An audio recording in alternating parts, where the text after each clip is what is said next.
Hello, great students. Thanks for checking in with this little video on, well, you see it, uncertainty, precision, accuracy, significant figures, how we measure, what we measure in science.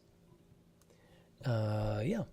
And so in everyday vernacular conversation, these might be used interchangeably, but they're certainly not in science, chemistry, physics, engineering.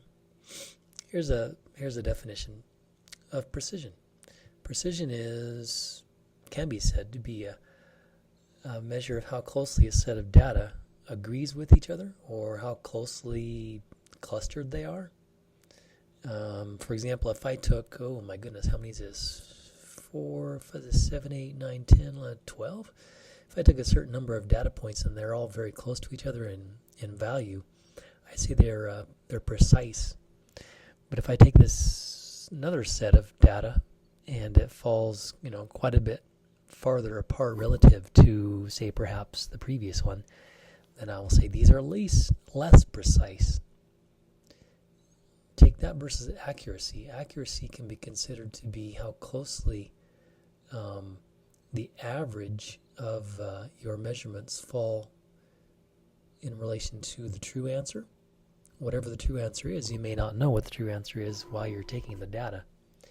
And indeed, you may have to figure out some other way to approximate the true answer. If it's research science, you really don't know what the true answer is. But in any case, if I average this one and this one and this one and this one and this one and this one and this one and this one, the answer is right there in the middle. Maybe I see that's a loose averaging, but it's say a geometrical average. All the line segments connecting the opposite points there would converge in the middle. And if that middle box was indeed the true answer, that would be an accurate set of data. But none of them actually fall inside that square box. Here are some data points that are precise with each other, close to each other, but still off of the real answer. But what we really would like to do is get both accuracy and precision in all of our measurements. We could say a measurement's only as good as the person taking the measurement and only as good as the device used to take the measurement. And perhaps only as good as the calibration on that device used to take the measurement. So, all right, what if I had 5 data points here, 5 sets of data, 4.51 grams, 4.48 grams, 4.50 grams, 4.49 grams. Looks like this scale or whatever it is used to measure grams goes to the centigram. This is a gram, decigram, centigram, milligram. Average those together and you get 4.5. Add them up and divide by 5. You get 4.5. 5? Right. Add them up and divide by 5. 5 values. But somehow later on you're told the real answer is 4. So the question is then being, how closely to my true answer does my average fall? The answer is in this case not very close. We can calculate a percent error by saying what you got minus what you should have got. Take the absolute value of that. Doesn't matter what order you subtract them in. By that I mean if there's a negative, just forget about it. So the difference here is 0.5 and we divide it by 4 and we get 0.1111 repeating, or in other words 11-ish%. Here I had 3 digits and 3 digits, and here I keep 3 digits as well. 11% off is not that good of a deal. We really would rather have closer to 5%, 4%, 2%, 1%. Of course, the closer you can get to the true average, the true answer, the better. So I could say my data up here, the 4.5 they're all close to each other, so they're fairly precise. If I didn't mention otherwise, I might think it's 4.5 plus or minus 0.01, that last digit, that 0 digit, that tenths, hundredth digit might be off a little bit higher, a little bit lower. But if I take a quick survey of the values up here, I might see that indeed my measurements are about 0.02 grams away from each other, give or take a little bit. So one way to say that is my average is 4.50 plus or minus 0.02 grams. And again, it's precise, but not as accurate as we'd like. Let's try another example. Average these all up, 103, 92 milliliters, 97 milliliters. Average is 97.4 milliliters. although I may not be justified in saving that 0.4, but for now I'll just say whatever. The true value, 97.2. So is this value close to this value? Yeah, for sure it is. It's only 0.2% off what I got minus what I should have got. Difference divided by the true answer. So I'll say those values are fairly accurate. They fall close to the true. The average falls close to the true answer I was looking for. But if I scan back up at the difference between, say, 103 and 92, that's quite a big gap there. That's a difference of 9-ish or something like that. 9? No, more. Yeah, right. No, 8, 9, 10, 11. I can subtract. Can I add? I don't know. Yeah, so that's a pretty big difference. So another way to say that is I got an average of 97.2, but those last few digits are fairly uncertain. There's quite a bit of variability in those last few digits. And so I could say 97 plus or minus 6. I'd have to drop that last little bit, because if I might be 6 higher or 6 lower, 6 higher or 6 lower than this, that last tenth, it really doesn't mean much. I can't really claim that my measurements have that much precision. Interesting. So Sig Figs. Sig Figs are digits that were measured or estimated during a measurement using a particular machine. Sometimes zeros don't count as significant. Sometimes zeros are only used to locate the decimal.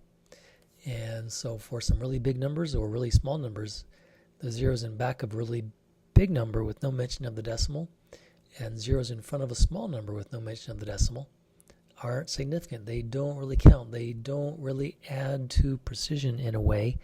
They're just there to mark the decimal place, or to say where all the other digits, all the other non-zero digits, what place value they have. Examples. That means nothing. We need a bunch of examples. Here's some non-significant digits. This number is 300 million? Yeah.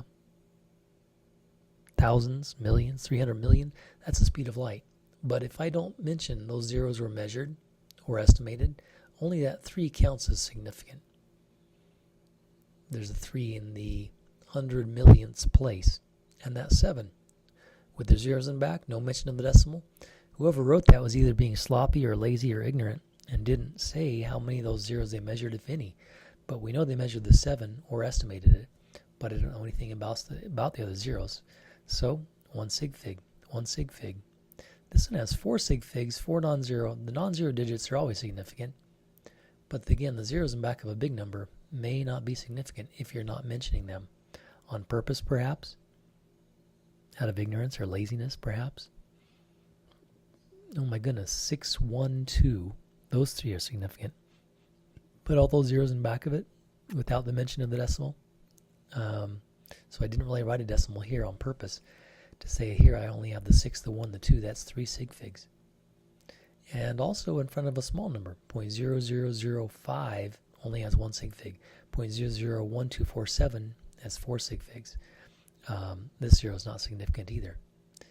Now you're not quite sure why I'm telling you what the gist or the importance of this significant figures thing is. You know, why in the world do I need to know this?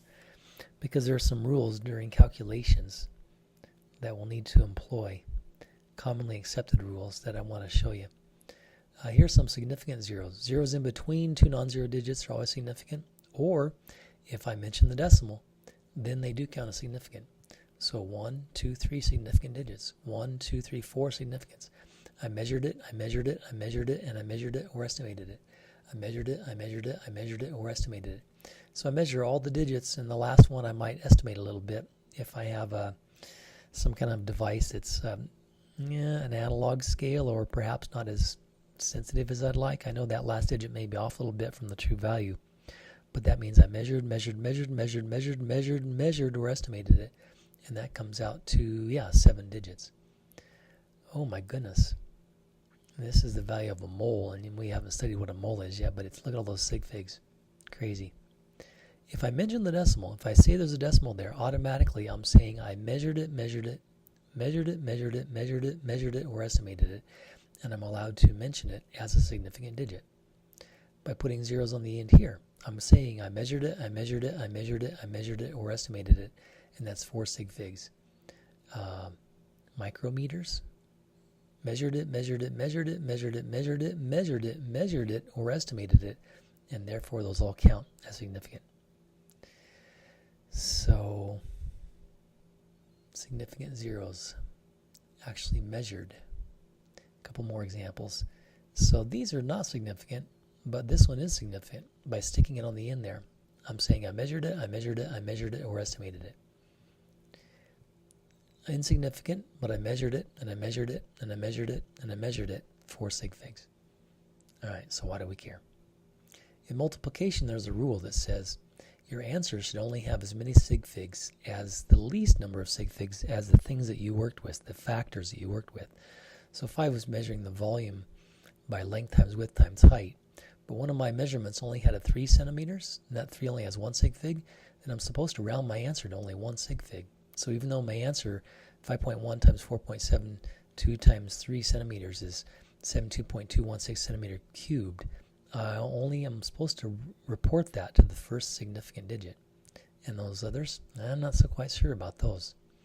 100 with a decimal has 3 sig figs, 18 has 2 sig figs, so when I divide it, I should round off my answer to 2 sig figs, just like that 18 only had 2 sig figs.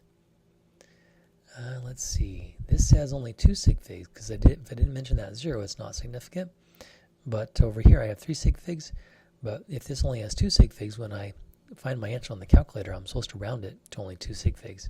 So I rounded that off to 7.0. That has 2 sig figs to match those 2 sig figs.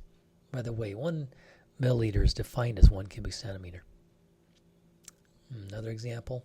This one has 3 sig figs. Multiply by all those sig figs. It kind of is a waste of sig figs. This one only has 3 sig figs, so I have to round my answer to 3 sig figs. That's a bit challenging because that's a 7. And I would round that up to a 300 and dimension to record that as significant. How many is significant there? I have that and that and that is significant. But that 299 rounds up to 300. Interesting. And 4 sig figs. Oh yeah. So if I had available 4 sig figs on my measurement, then I would be allowed to save one more digit, and this one would be more precisely to say that, as long as you had more sig figs in your time measurement. And that's right. Timesing and dividing, multiplying, dividing have the same rule, but adding and subtracting a little bit different.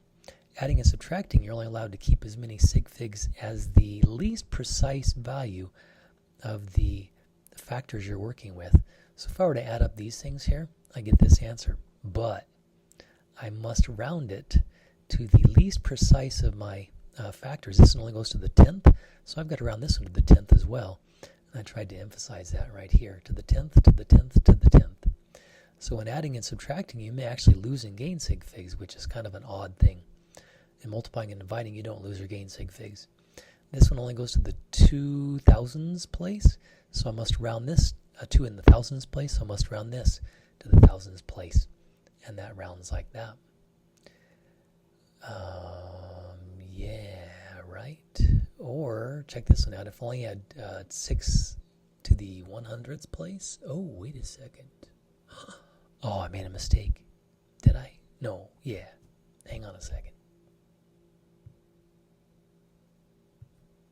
Oh, I didn't make a mistake. I was saying if this were measured all the way out to here and I put a decimal there saying all those are significant, but I didn't mention this as being significant, the 5 and the 6. The 6 is in the hundreds place. So I really should round this highly precise measurement with 6 sig figs. I should round this final answer to my 100s place. Voila. This is going to take some practice, so we'll see you in class, and thanks for watching.